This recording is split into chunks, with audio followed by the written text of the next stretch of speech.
नमस्कार दोस्तों। कल है निफ्टी की एक्सपायरी और आज का मार्केट मूड बुलिश नहीं रहा और हैवीवेट ने डिसअपॉइंट किया है। एफआईआई की जो प्रेशर है, सेलिंग प्रेशर, वो बिल्कुल लगातार बना हुआ है वैसे ही, ठीक है। और ग्लोबल सेंटीमेंट भी वीक है। आज मार्केट क्यों गिरा, कौन सा रिजल्ट आए, कौन से की लेवल्स क्या है, इंपॉर्टेंट लेवल्स, सारा कुछ डिस्कस करेंगे और उसको डिकोड करने की कोशिश करेंगे कि कैसा मार्केट रह सकता है कल की डेट में, क्योंकि कल है एक्सपायरी और एक्सपायरी में मार्केट किस तरह से मूव कर सकता है। दोस्तों यहाँ पे जैसे कि आपको दिख रहा होगा, निफ्टी का जो है 25,600, दिस इज मैक्स पेन, है ना।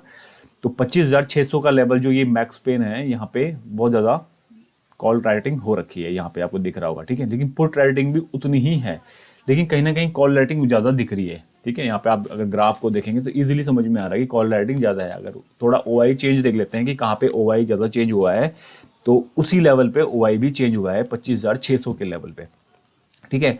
तो ओआई चेंज भी वहीं पे हो रहा है और और बाकी कॉल पुट रेशियो आपको दिख रहा होगा यहाँ पे 7 पीसीआर जो है, कॉल पुट रेशियो बोलते हैं इसको, 0.73। तो कहीं ना कहीं मार्केट में एक फेयर बन चुका है कि मार्केट का डायरेक्शन किधर होगा, ठीक है। तो दोस्तों सीधा बात कर लेते हैं, सीधा चलते हैं लाइव चार्ट पे निफ्टी के और देखते हैं कि किस तरह से मार्केट रहा है आज की डेट में। तो सबसे पहले मैं डे का टाइम फ्रेम सेलेक्ट कर देता हूँ। यहाँ पे मैंने डे टाइम फ्रेम सेलेक्ट कर दिया है और अब आपको देखने को मिलेगा कि मार्केट ने जिस लेवल पे पहले बाउंस लिया था, सेम लेवल पे वापस से रिटेस्ट हुआ है। तो कहीं ना कहीं ये लेवल थोड़ा वीक तो हो रहा है, नो डाउट, क्योंकि बार बार रिटेस्ट हो रहा है कोई लेवल, तो वो वीक हो जाता है थोड़ा सा।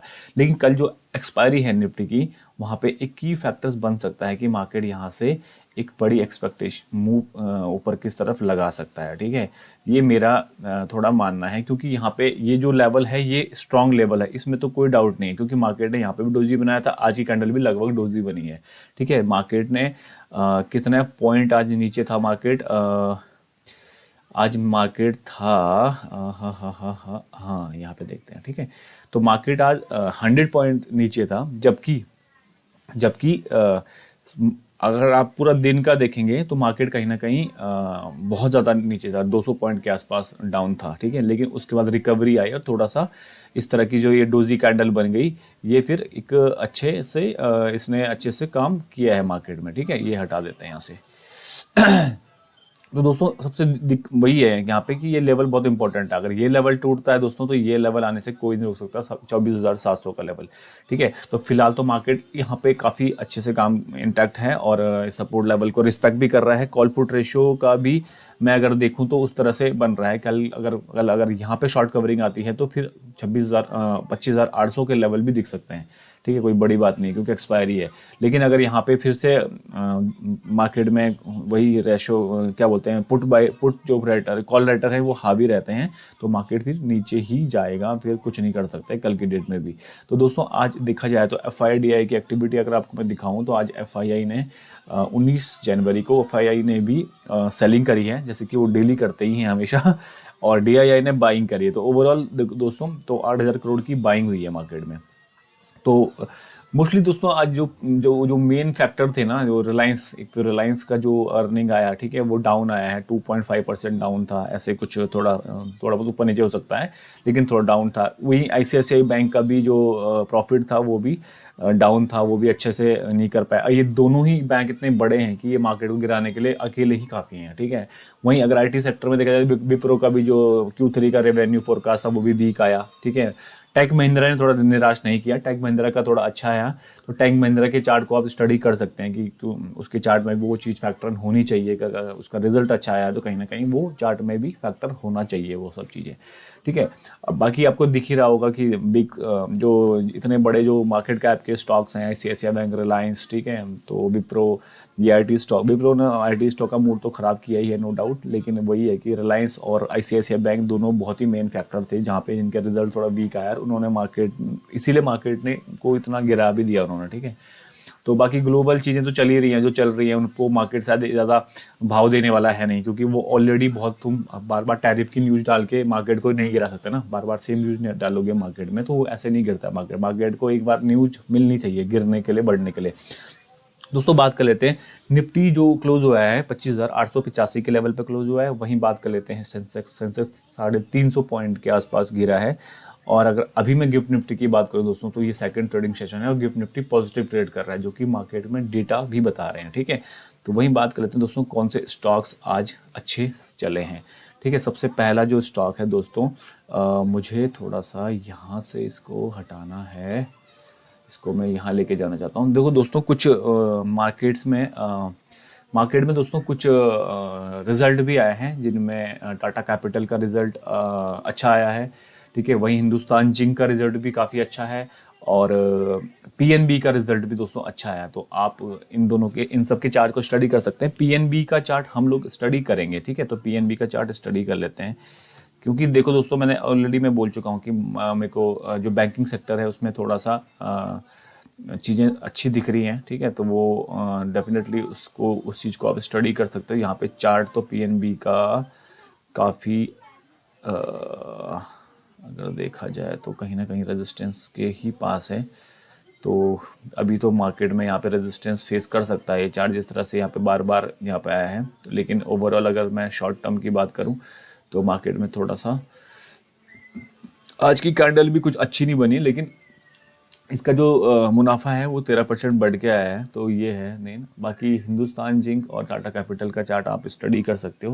यहाँ पे कुछ अच्छी कैंडल तो नहीं बनी हुई है, तो देखना पड़ेगा किस तरह से रहा है। लेकिन दोस्तों आज के जो टॉप गेनर की बात कर लेते हैं, यहाँ पे Jindal Saw, Welspun Corp, JSW Infra, CG Power and Power India, ये टॉप गेनर स्टॉक्स हैं। वहीं बात कर लेते हैं दोस्तों टॉप 52 वीक हाई स्टॉक्स जो लास्ट वीक में रहे हैं। वहाँ पे PNB, Navin fluorine, Emcure, Vedanta and Axis Bank. Axis Bank का रिजल्ट दोस्तों आया है कि नहीं आया है अभी तक मैंने कहीं पढ़ा नहीं इस चीज़ को, तो मे बी इसका रिजल्ट आया होगा। तो कैसे आ सकता है, क्योंकि अगर दोस्तों दो बैंक जो बड़े बैंक हैं उनके रिजल्ट अच्छे नहीं आए हैं, तो इससे भी ज़्यादा कुछ एक्सपेक्ट करने की ज़रूरत हमें नहीं होनी चाहिए दोस्तों। वही 52 वीक लो जिन स्टॉक्स में हैं वो वहाँ पे सिग्नेचर, वर्लपूल, क्रॉम्पटन, एसीई, ज्योति लैब। और वही बात कर लेते हैं दोस्तों निफ्टी 500 को जिन स्टॉक्स ने लास्ट वीक में आउट परफॉर्म किया है उनकी लिस्ट आपके सामने है। फोर्स मोटर भी, bank of India. Bank of India का चार्ट आप स्टडी कर सकते हो दोस्तों, बहुत ही पावरफुल चार्ट है, आप स्टडी करना चाहिए। और अगेन दोस्तों यहाँ पे मैं जो भी चार्ट स्टडी कर रहा हूँ सारा का सारा जो भी स्टॉक्स में दिखा रहा हूँ ओपन डोमेन में है, और कोई भी बाइंग और सेलिंग की रिकमेंडेशन नहीं है, because we are not a SEBI registered adviser. Okay दोस्तों, तो इस चीज़ को आपको हमेशा ध्यान रखना है। तो यहाँ पे तो ये है लास्ट वीक में जिन स्टॉक्स ने आउट परफॉर्म किया दोस्तों, उसमें FCI, Angel One, Force Motor, Bank of India and Jindal Saw. तो ये स्टॉक्स हैं दोस्तों। वहीं हाई वॉल्यूम जिन स्टॉक्स में बन रहा है वहाँ पीएनबी, विप्रो, पीएनबी और bank of India, Jindal so and yes bank.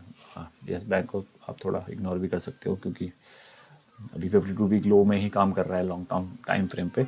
तो वहीं दोस्तों आउट परफॉर्म लास्ट वीक में जिन स्टॉक ने अंडर परफॉर्म किया है निफ्टी 500 के, वहाँ पे तेजस नेटवर्क, एचबीएल इंजीनियरिंग 13% की चुका है दोस्तों। चार्ट को स्टडी कर सकते हो इसके, क्योंकि एक अच्छा स्टॉक है। कहीं ना कहीं कुछ हुआ होगा प्रॉफिट वगैरह, प्रॉफिट बुकिंग या फिर कुछ भी चीज़ें चल रही होंगी, वो मार्केट में चलती रहती हैं दोस्तों। तो ये सब है।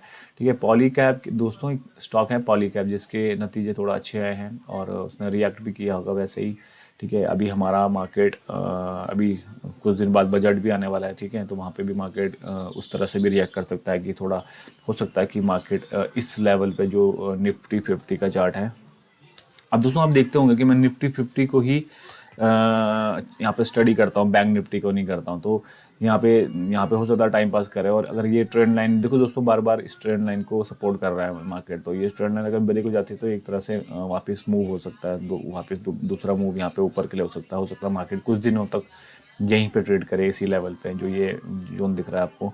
तो निफ्टी बैंक का भी चार्ट हम लोग स्टडी कर सकते हैं दोस्तों। और निफ्टी बैंक का चार्ट में कोई दिक्कत नहीं है दोस्तों, निफ्टी बैंक का चार्ट एकदम ओके है। ठीक है, वही यहाँ प्रॉब्लम है निफ्टी 50 के चार्ट में। तो निफ्टी बैंक का चार्ट तो एकदम ऑल टाइम हाई के बिल्कुल पास है, और हो सकता है कि ऑल टाइम हाई कभी भी लगा दे, क्योंकि निफ्टी बैंक के जो मैक्सिमम स्टॉक हैं उनके रिजल्ट वगैरह भी ठीक ठाक आ रहे हैं, और वो परफॉर्म भी अच्छा कर रहे हैं। उनके चार्ट वगैरह आप देखेंगे तो आपको समझ में आ जाएगा कि मैं किस तरह से क्या बात कर रहा हूँ दोस्तों। तो ये कुछ स्टॉक्स हैं दोस्तों जहाँ पे लास्ट मंथ में भी कुछ ब्रोकरेज और पता नहीं क्या होता है क्या नहीं है, ये मैं स्टडी करता नहीं हूँ क्योंकि मेरे को इसका ज़्यादा आइडिया है नहीं। ठीक है, तो मेरा मेन फोकस होता है दोस्तों चार्ट ट्रेडिंग पे। चार्ट ट्रेडिंग ही को ही मैं मेन मानता हूँ दोस्तों हमेशा। तो देखो दोस्तों, मैं आपको थोड़ा एक चीज़ समझाता हूँ। देखो अभी यहाँ पे ये बैंक निफ्टी है, ठीक है। तो यहाँ पे बैंक निफ्टी ने यहाँ पे कभी एक लो बनाया था, ठीक है। कभी ये पुराना चार्ट है, ठीक है। यहाँ पे एक लो बनाया था, वापस से यहाँ पे रिटेस्ट करने आया, ठीक है। तो ये बॉटम और ये बॉटम लगभग सेम है, ठीक है। और यहाँ से यहाँ ये बॉटम बनने के बाद यहाँ पे अप साइड आ गया था पूरा, ठीक है। तो सेम तरह का फॉर्मेशन निफ्टी में भी हो रहा है, ठीक है। अगर मैं एक बड़े टाइम फ्रेम की बात करूं निफ्टी में, तो मेरे को मार्केट बिल्कुल भी वीक नहीं लगता है, ठीक है। बड़े टाइम फ्रेम पे, जो कि मंथली टाइम फ्रेम हो सकता है, वीकली हो सकता है। हाँ, जो प्रॉब्लम है वो डेज टाइम, जो 1 डे का टाइम फ्रेम है उसमें थोड़ा प्रॉब्लम है, ठीक है। लेकिन आप इसको रिटेस्ट समझ सकते हो, ठीक है। यहाँ पे जो भी कोई भी स्टॉक बोलते हैं ना, रिटेस्ट करने के बाद पुल बैक देता है तो बाइंग वाले अच्छी होती है। तो दोस्तों इसी को अगर मैं थोड़ा सा इसको ऐसे कर दूँ, ठीक है, तो बेटर होगा। ये रिटेस्ट आया यहाँ से, और रिटेस्ट के बाद यहाँ पे मार्केट गया, पुल बैक किया, और पुल बैक के बाद फिर से रैली को कंटिन्यू किया। तो this is the right time, यहाँ पे हमको समझ जाना चाहिए। और ये जो मैं आपको ये दिखा रहा हूँ, ये पुल बैक के बाद रिटेस्ट के बाद पुल बैक, ठीक है। ये देखो यहाँ पे मार्केट आया, ये रिटेस्ट हो गया, ठीक है। ये रिटेस्ट यहाँ पे फिर मार्केट ने पुल बैक किया, फिर से रिटेस्ट किया उसी लेवल को, और उस लेवल को नीचे तोड़ा नहीं मार्केट ने, मार्केट वहाँ से सीधा ऊपर चला गया, ठीक है। तो ये स्ट्रेंथ होती है, ठीक है। अगर कोई भी, अगर आप पंजा लड़ाते हो ना, सपोज पंजा लड़ाते हो, सपोज आप देख लें, आपने ये ये आपका पंजा, ये आपका पंजा है, ठीक है। यहाँ पे लड़ाया आपने, अगर इस बंदे ने आपको थोड़ा पुल डाउन कर दिया यहाँ पे, ठीक है, और फिर से आपने वापस अप किया, और वापस ऐसे करके, और फिर से आपने उसको हरा दिया दोबारा ऐसे करके, तो यहाँ पे भी उस तरह से आप सोच सकते हो। थोड़ा ये मैं थोड़ा अच्छा एग्जांपल नहीं है, मैं माफ़ी चाहता हूँ, लेकिन ये इस तरह से आप सोच सकते हो कि हाँ, मार्केट में भी इस तरह से ही काम चलता है, ठीक है। दोस्तों वीडियो को बहुत लंबा नहीं करते हैं। ओवरऑल अगर टाइम फ्रेम, मैं बड़े टाइम फ्रेम की, बिगर टाइम फ्रेम की बात करूँ, मार्केट में कोई भी नेगेटिव चीज़ें नहीं है, ठीक है।